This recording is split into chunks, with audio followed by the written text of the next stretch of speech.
Hi dear students, welcome back to Alex E Academy. അപ്പോൾ നമ്മൾ water resource എഞ്ചിനീയറിംഗിലെ module 3 ആണ് discuss ചെയ്തുകൊണ്ടിരുന്നത്. അപ്പോൾ സോഫാർ നമ്മൾ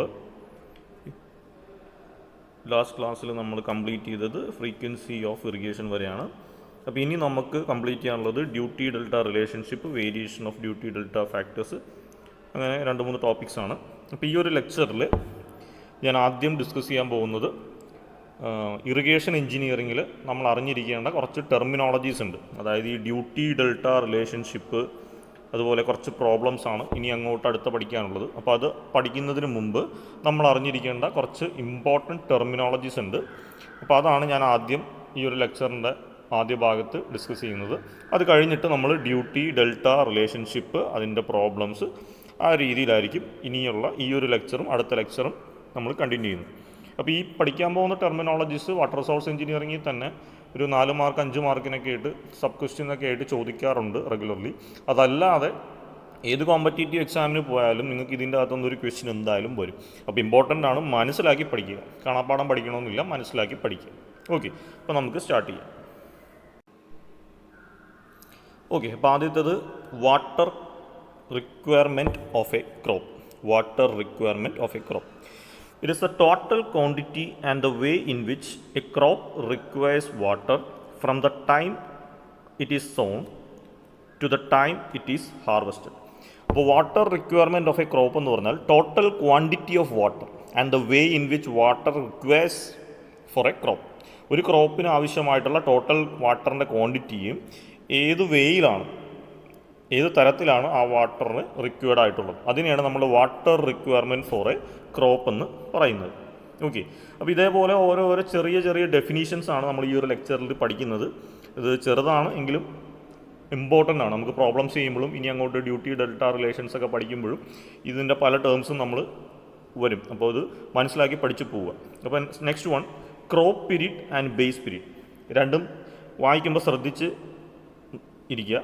ക്രോപ്പ് പീരീഡ് എന്ന് പറയുമ്പോൾ time that elapse from the instant of sowing to the instant of its harvesting. അതായത് ഒരു പ്ലാന്റ് സോ ചെയ്യുന്നത് മുതൽ, വിത്ത് വിതയ്ക്കുന്നത് മുതൽ ഹാർവസ്റ്റിംഗ് വരെയുള്ള ആ ഒരു ടൈം ലാപ്സ്, ടൈം പീരീഡിനെയാണ് നമ്മൾ ക്രോപ്പ് പീരീഡ് എന്ന് പറയുന്നത്. ഇനി ബേസ് പീരീഡ് എന്ന് പറഞ്ഞാൽ time between the first watering of the crop at the time of sowing and it's last watering before harvesting. അപ്പോൾ ബേസ് പീരീഡ് എന്ന് പറഞ്ഞാൽ വാട്ടറിങ്ങിനെ ബേസ് ചെയ്തിട്ടാണ് പറയുന്നത്. അതായത് സോ ചെയ്ത് കഴിഞ്ഞിട്ട് നമ്മൾ ആദ്യം അതിന് വാട്ടർ ചെയ്യും, അല്ലേ? ആ ഫസ്റ്റ് വാട്ടറിങ്ങിൻ്റെ സമയം മുതൽ ലാസ്റ്റ് ഹാർവസ്റ്റ് ചെയ്യുന്നതിന് തൊട്ട് മുമ്പായിട്ട് നമ്മൾ എപ്പോഴാണോ വാട്ടർ ചെയ്യുന്നത് അതിൻ്റെ ഇടയിലുള്ള ടൈം ലാപ്സിനെയാണ്, അല്ലെങ്കിൽ ടൈം ബിറ്റ്വീനെയാണ് നമ്മൾ ബേസ് പീരീഡ് എന്ന് പറയുന്നത്. അപ്പോൾ നിങ്ങൾ തന്നെ ഒന്ന് ആലോചിച്ച് നോക്കി, ഒരു ക്രോപ്പ് അല്ലെങ്കിൽ ഒരു പ്ലാന്റ് സോ ചെയ്യുമ്പോൾ മുതൽ ഇത് ഹാർവസ്റ്റ് ചെയ്യുന്നതുവരെയുള്ള സമയമാണ് ക്രോപ്പ് പീരീഡ്. ഇനി സോ ചെയ്ത് കഴിഞ്ഞിട്ടായിരിക്കും നമ്മൾ വാട്ടർ ചെയ്യുന്നത്. അതേപോലെ ഹാർവസ്റ്റ് ചെയ്യുന്നതിന് മുമ്പായിട്ടായിരിക്കും നമ്മൾ ലാസ്റ്റ് വാട്ടർ ചെയ്യുന്നത്. അപ്പോൾ ഇതിൻ്റെ അകത്ത് ഏതായിരിക്കും വലുത്? ക്രോപ്പ് പീരീഡ് ആയിരിക്കും ബേസ് പീരീഡിനേക്കാളും സ്ലൈറ്റ്ലി ബിഗ്ഗർ. പക്ഷേ ടെക്നിക്കലി നമ്മളിത് രണ്ടും ബി എന്നുള്ള രീതിയിൽ ഈക്വൽ എന്നാണ് റെപ്രസെൻറ്റ് ചെയ്യുന്നത്. അപ്പോൾ അതാണ് ഈ ഒരു പോയിന്റ് പറയുന്നത്. Crop period is slightly more than base period, but for all practical purposes they are taken as the same and is expressed in B days. Base period നമ്മൾ ക്യാപിറ്റൽ ബി വെച്ചിട്ട് ഡേയ്സിലെ യൂണിറ്റാണ് represent ചെയ്യുന്നത്. Next is frequency of irrigation or rotation period. ഇപ്പോൾ frequency of irrigation already നമ്മൾ പറഞ്ഞായിരുന്നു. എന്താണ്? Time interval between 2 consecutive watering. അതായത് ഇപ്പോൾ ഇന്ന് ഒരു പ്ലാന്റിന് അല്ലെങ്കിൽ ഒരു ക്രോപ്പിന് നമ്മൾ വാട്ടർ ചെയ്യും, ഇന്ന് കഴിഞ്ഞാൽ അടുത്ത ഇനി എന്നാണോ വാട്ടർ ചെയ്യുന്നത് അതുവരെയുള്ള നമ്പർ ഓഫ് ഡേയ്സിനെയാണ് ഫ്രീക്വൻസി എന്ന് പറയുന്നത്. അതായത് വാട്ടറിങ് തമ്മിലുള്ള ഇൻ്റർവെൽ. അപ്പോൾ it usually varies from 16 days to 15 days. അപ്പോൾ 6 days ആണ് ഒരു വാട്ടറിങ് പീരീഡ് എങ്കിൽ നമ്മൾ പറയും എന്താണ്, ഇന്ന് വാട്ടർ ചെയ്ത് കഴിഞ്ഞാൽ അടുത്ത 6 ദിവസം കഴിഞ്ഞിട്ട് വാട്ടർ ചെയ്താൽ മതി. അതാണ് അതിൻ്റെ ഫ്രീക്വൻസി എന്ന് പറയുന്നത്. ഓക്കെ, അടുത്തത് കുറച്ച് ഇമ്പോർട്ടൻറ്റ് ടേംസ് ആണ്. ആദ്യത്തേത് paleo irrigation. It is the first watering before sowing the crop. This is done in order to add sufficient moisture to the unsaturated zone of the soil and required for the initial growth of crop. അപ്പോൾ സിമ്പിളായിട്ട് പറഞ്ഞാൽ paleo irrigation എന്ന് വെച്ചാൽ വിത്ത് വിതയ്ച്ചതിന് ശേഷം ആദ്യമായിട്ട് നമ്മൾ കൊടുക്കുന്ന watering, അതിനെയാണ് പാലിയോ ഇറിഗേഷൻ എന്ന് പറയുന്നത്. അപ്പോൾ എന്തിനാണ് ഈ പാലിയോ ഇറിഗേഷൻ കൊടുക്കുന്നത്? അപ്പോൾ നമ്മൾ വിത്ത് വിതച്ച് കഴിയുമ്പോൾ അവിടെയുള്ള മണ്ണ് ഒരു അൺസാച്ചുറേറ്റഡ് സോണിലായിരിക്കും, അതായത് ഡ്രൈ സോയിലായിരിക്കും. അതിനെ കുറച്ച് സാച്ചുറേറ്റഡ് ആക്കാൻ വേണ്ടിയും പിന്നെ ഈ വെള്ളമാണ് ആദ്യം കൊടുക്കുന്ന ഫസ്റ്റ് വാട്ടറിങ്ങിലെ വെള്ളമാണ് പ്ലാന്റിൻ്റെ ഇനീഷ്യൽ ഗ്രോത്തിന് കാരണമാകുന്നത്. അപ്പോൾ അതാണ് പാലിയോ ഇറിഗേഷനിൽ പറയാനുള്ളത്. Next is gross commanded area, GCA, gross commanded area. Okay, the total area lying between the drainage boundaries which can be commanded or irrigated. ഈ commanded എന്ന് വെച്ചാൽ irrigated എന്നാണ് ഉദ്ദേശിക്കുന്നത് by a canal system. For example, ഇപ്പോൾ ഒരു canal ഇങ്ങനെ flow ചെയ്യുന്നുണ്ട്. Okay, canal ഇങ്ങനെ ഫ്ലോ ചെയ്യുന്നുണ്ട്. ഈ കനാലിന് അക്രോസ് ആയിട്ട് കുറച്ച് ലാൻഡ് ഉണ്ട്, അല്ലെങ്കിൽ രണ്ട് സൈഡിലും കുറച്ച് ലാൻഡ് ഉണ്ട്. അപ്പോൾ ഈ കനാലിലെ വാട്ടർ വെച്ചിട്ടാണ് ഈ ഏരിയയും ഇറിഗേറ്റ് ചെയ്യുന്നത്. അപ്പോൾ അങ്ങനെയാണെങ്കിൽ ഗ്രോസ് കമാൻഡഡ് ഏരിയ GCA എന്ന് പറഞ്ഞാൽ ഇത് രണ്ടുമാണ്. ഈ 1ലും 2ലും കാണുന്ന ടോട്ടൽ ഏരിയനാണ് നമ്മൾ ഗ്രോസ് കമാൻഡഡ് ഏരിയ എന്ന് പറയുന്നത്. വെച്ചാൽ ആ ഒരു പർട്ടിക്കുലർ ഡ്രെയിനേജ് അല്ലെങ്കിൽ കനാൽ വെച്ചിട്ട് എത്ര ഏരിയ നമുക്ക് ഇറിഗേറ്റ് ചെയ്യാൻ പറ്റും, അതിനെയാണ് നമ്മൾ ഗ്രോസ് കമാൻഡഡ് ഏരിയ എന്ന് പറയുന്നത്. ഇനി അടുത്തത് culturable commanded area, CCA, culturable commanded area. അപ്പോൾ ഈ ഗ്രോസ് കമാൻഡഡ് ഏരിയ, ഇപ്പോൾ നമ്മൾ പറഞ്ഞു ഇവിടെ ഒരു കനാൽ ഫ്ലോ ചെയ്യുന്നുണ്ട്, ഇത്ര ഏരിയയാണ് നമ്മൾ അതിൻ്റെ ഏരിയ ആയിട്ട് എടുക്കുന്നത്. ഇനി ഈ ഒരു ഗ്രോസ് കമാൻഡഡ് ഏരിയ തന്നെ കൃഷിക്കാരുടെ വീടുണ്ടാവും, പിന്നെ ബാരൻ ലാൻഡ് ഉണ്ടാവും, തരിശു ഭൂമി ഉണ്ടാവും, അതേപോലെ കുറച്ച് വില്ലേജ്, കുളങ്ങൾ, പോൺസ് ഉണ്ടാവും, ഗ്രേവ് യാർഡ്സ് ഉണ്ടാവും. ബാക്കിയുള്ള കുറച്ച് ഏരിയയിലായിരിക്കും നമ്മൾ കൾട്ടിവേറ്റ് ചെയ്യുന്നത്. അതിനെയാണ് നമ്മൾ കൾച്ചറബിൾ കമാൻഡഡ് ഏരിയ എന്ന് പറയുന്നത്. അതായത് ഗ്രോസ് കമാൻഡഡ് ഏരിയയിൽ നിന്ന് അൺകൾട്ടിവേറ്റഡ് ആയിട്ടുള്ള ഏരിയ മൈനസ് ചെയ്യും. അപ്പോൾ അതിൻ്റെ ഡെഫിനേഷൻ ഇതാണ്: gross commanded area contains unfertile barren land, local ponds, villages, graveyards etcetera which are actually unculturable areas. എന്ന് വെച്ചാൽ അവിടെ ഒന്നും കൾട്ടിവേഷൻ പോസിബിൾ അല്ല. The remaining area on which crops can be grown satisfactory. അതായത് gross commanded ഏരിയയിൽ നിന്ന് അൺകൾച്ചറബിൾ area minus ചെയ്താൽ ബാക്കി കിട്ടുന്നതിനെയാണ് നമ്മൾ കൾച്ചറബിൾ കമാൻഡഡ് ഏരിയ എന്ന് പറയുന്നത്. ഇത് ഇമ്പോർട്ടൻ്റ് ആണ്, പ്രോബ്ലംസിൽ നമുക്ക് ചോദിക്കാറുണ്ട്. Next is culturable cultivated area. Culturable cultivated area അതായത് ഇപ്പോൾ നമ്മൾ CCA പറഞ്ഞു, CCA കൾച്ചറബിൾ കമാൻഡഡ് ഏരിയ ആണ്. ഇനി അപ്പോൾ ഇതാണ് നമ്മുടെ കൾച്ചറബിൾ കമാൻഡഡ് ഏരിയ എന്ന് വിചാരിച്ചു. ഒരു അസംഷനാണ്. ഇതിൽ തന്നെ കുറച്ച് ഏരിയ നമ്മൾ റാബി സീസണിൽ മാത്രം കൾട്ടിവേറ്റ് ചെയ്യുന്നതായിരിക്കും, കുറച്ച് ഏരിയ നമ്മൾ കാരിഫ് സീസൺ. ഇപ്പോൾ നമ്മൾ ക്രോപ്സിനെ രണ്ടായിട്ട് ക്ലാസിഫൈ ചെയ്തിട്ടുണ്ട് അല്ലേ, റാബി ക്രോപ്സ് ഉണ്ട്, കാരിഫ് ക്രോപ്സ് ഉണ്ട്. ഇപ്പോൾ റാബി ക്രോപ്സ് കൾട്ടിവേറ്റ് ചെയ്യുന്ന സീസണിനെ നമ്മൾ റാബി സീസൺ എന്നും, കാരിഫ് ക്രോപ്സിനെ കൾട്ടിവേറ്റ് ചെയ്യുന്ന സീസണെ നമ്മൾ കാരിഫ് സീസൺ എന്നും പറയും. അപ്പോൾ എല്ലാ ഏരിയയും നമ്മൾ ഒരുമിച്ച് ഒരേ സമയത്ത് എപ്പോഴും കൾട്ടിവേറ്റ് ചെയ്തുകൊണ്ടിരിക്കില്ല. അപ്പോൾ ആ ഒരു പോയിൻ്റാണ് ഇനി വരാൻ പോകുന്നത്. എന്ന് പറഞ്ഞാൽ culturable cultivated area, the area on which crop is grown at a particular time or crop season. അതായത് ഇപ്പോൾ ഈ ഒരു ഫുൾ ഏരിയ എടുത്താൽ ഇത് CC ആണെന്ന് വിചാരിക്കുക, കൾട്ടിവബിൾ കമാൻഡഡ് ഏരിയ എന്ന് വിചാരിക്കുക. ഇതിൻ്റെ അകത്ത് ഇത് റാബി സീസണിലും ഇത് കാരിഫ് സീസണിലുമാണ് കൾട്ടിവേറ്റ് ചെയ്യുന്നത്. അപ്പോൾ സപ്പോസ് അറ്റ് പ്രസൻറ്റ് ഇത് കാരിഫ് സീസണാണ്. അപ്പോൾ എന്തായിരിക്കും, ഈ ഒരു കാരിഫ് ഏരിയ മാത്രമായിരിക്കും കൾട്ടിവേറ്റ് ചെയ്യുന്നത്. അപ്പോൾ ഈ ടോട്ടൽ ഏരിയയിൽ കൾച്ചറബിൾ കൾട്ടിവേറ്റഡ് ഏരിയ ഏതാണെന്ന് ചോദിച്ചാൽ ഈ നമ്പർ 1 പോർഷൻ മാത്രമേ ഉള്ളൂ. നമ്പർ 2 എന്ന് പറഞ്ഞാൽ ഇതായിരിക്കും, കൾച്ചറബിൾ അൺകൾട്ടിവേറ്റഡ് ഏരിയ ആയിരിക്കും. അതെന്താണെന്ന് നോക്കാം. The area on which no crop is grown at a particular time or crop area എന്ന് വെച്ചാൽ ആക്ച്വലി അതൊരു കൾട്ടിവേറ്റ് ചെയ്യാൻ പറ്റിയ ഏരിയ ആണ്, പക്ഷേ പർട്ടിക്കുലർ സീസൺ അല്ലാത്തതുകൊണ്ട് ഈ നമ്പർ 2 എന്ന് പറയുന്ന ഏരിയ നമ്മൾ കൾട്ടിവേറ്റ് ചെയ്യുന്നില്ല, നമ്പർ 1 മാത്രമായിരിക്കും കൾട്ടിവേറ്റ് ചെയ്യുന്നത്. അപ്പോൾ കൾച്ചറബിൾ കൾട്ടിവേറ്റഡ് ഏരിയ എന്ന് പറഞ്ഞാൽ അറ്റ് പ്രസൻറ്റ് കൾട്ടിവേറ്റ് ചെയ്യുന്ന ഏരിയ ഏതൊക്കെയാണോ അത്. കൾച്ചറബിൾ അൺകൾട്ടിവേറ്റഡ് ഏരിയ എന്ന് വെച്ചാൽ അറ്റ് പ്രസൻറ്റ് അവിടെ കൾട്ടിവേഷൻ ഇല്ല, കാരണം സീസൺ ആയിട്ടുണ്ടാവില്ല, അതുകൊണ്ടായിരിക്കും. ഇനി ഈ കൾച്ചറബിൾ അൺകൾട്ടിവേറ്റഡ് ഏരിയ അങ്ങനെ ഇടാൻ വേണ്ടിയിട്ടുള്ള കുറച്ച് റീസൺസ് ആണ് ഈ കിടക്കുന്നത്. To increase the fertility of soil which has been reduce due to intensive cultivation. അതായത് ഇപ്പോൾ ഒരു ക്രോപ്പ് സീസൺ കഴിഞ്ഞ് കഴിഞ്ഞാൽ എന്തായിരിക്കും, ആ മണ്ണിലുള്ള ഫെർട്ടിലിറ്റി കണ്ടൻറ്റ് കുറച്ച് കുറഞ്ഞിട്ടുണ്ടാവും.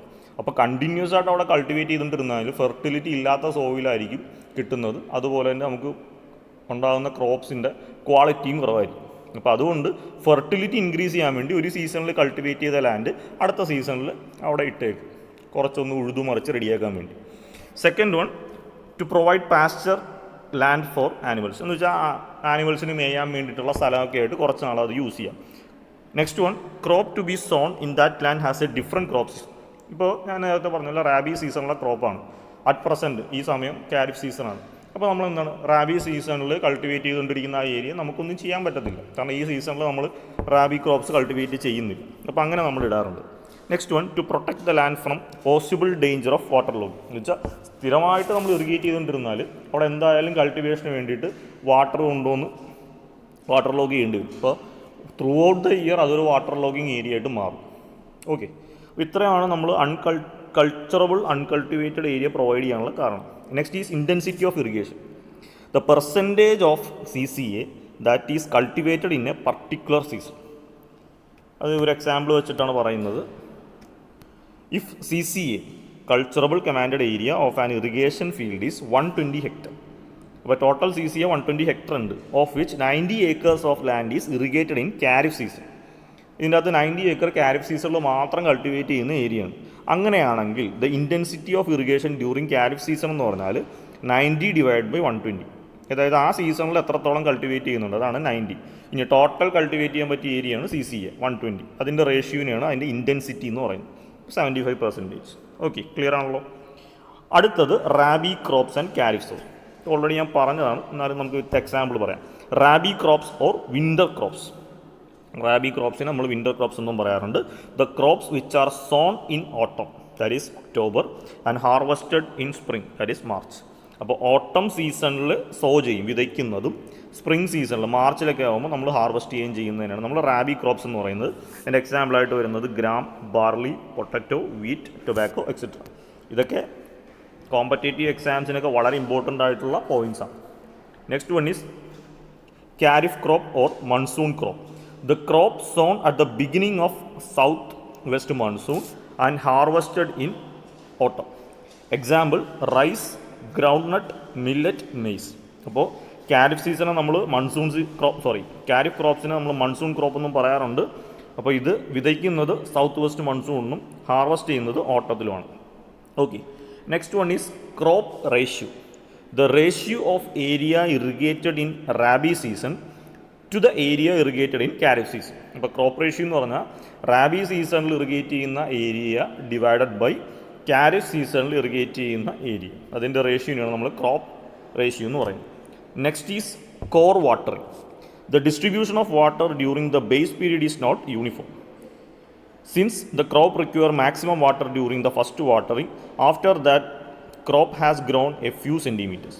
During the subsequent watering, the quantity of water needed by crop gradually decreases and is least when the crop gains maturity. The first watering which is given to the crop when the crop is a few centimeter high and the depth is applied is core depth. അപ്പോൾ core watering എന്ന് പറഞ്ഞാൽ ഈ ക്രോപ്പിൻ്റെ ഒരു പ്രത്യേകത എന്ന് വെച്ചാൽ അതിൻ്റെ first watering കഴിഞ്ഞ് ആ ക്രോപ്പ് ഒന്ന് പതുക്കെ വലുതായി കഴിയുമ്പോൾ അപ്പോഴാണ് ആ ഒരു ക്രോപ്പ് ഏറ്റവും കൂടുതൽ വാട്ടർ അബ്സോർബ് ചെയ്യുന്നത്. അത് കഴിഞ്ഞ് ആ ക്രോപ്പ് ഒരു മെച്യൂരിറ്റിയിലേക്ക് എത്തിക്കഴിഞ്ഞാൽ, വളർന്ന ഒരു മെച്യൂരിറ്റിയിലേക്ക് എത്തിക്കഴിഞ്ഞാൽ പിന്നെ ആദ്യം കൊടുത്ത അത്ര ഇൻറ്റൻസിറ്റി ഓഫ് വാട്ടർ അതിന് ആവശ്യമില്ല. അപ്പോൾ ഒരു ക്രോപ്പ് ഒരു ഫ്യൂ സെൻറ്റിമീറ്റർ എത്തിക്കഴിയുമ്പോൾ നമ്മൾ കൊടുക്കുന്ന വാട്ടറിങ്ങിനാണ് കോർ വാട്ടറിങ് എന്ന് പറയുന്നത്. എത്ര ഡെപ്തിലാണോ കോർ വാട്ടറിങ് കൊടുക്കുന്നത് അതിനെയാണ് നമ്മൾ കോർ ഡെപ്ത് എന്ന് പറയുന്നത്. Okay, next point is core period. The portion of base period in which core watering is need.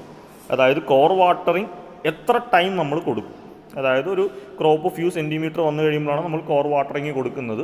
എത്ര ഡെപ്തിലാണോ കൊടുക്കുന്നത് അതിനാണ് നമ്മൾ കോർ ഡെപ്ത് എന്ന് പറയുന്നത്.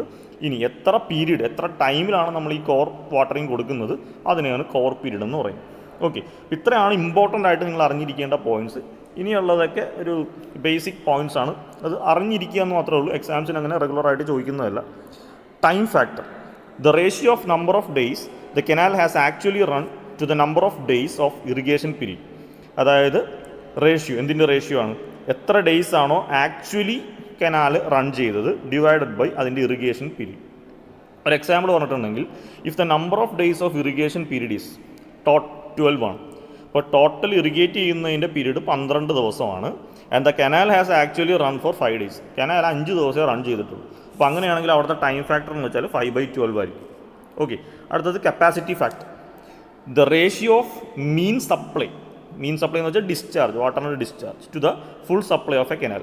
അപ്പോൾ ഒരു കനാലിൽ ആവറേജ് സപ്ലൈ അല്ലെങ്കിൽ മീൻ സപ്ലൈ ഡിവൈഡഡ് ബൈ ആ കനാലിൻ്റെ ഫുൾ സപ്ലൈ ക്വാണ്ടിറ്റി എത്രയാണോ ആ ഒരു റേഷ്യോനെയാണ് നമ്മൾ കപ്പാസിറ്റി ഫാക്ടർ എന്ന് പറയുന്നത്.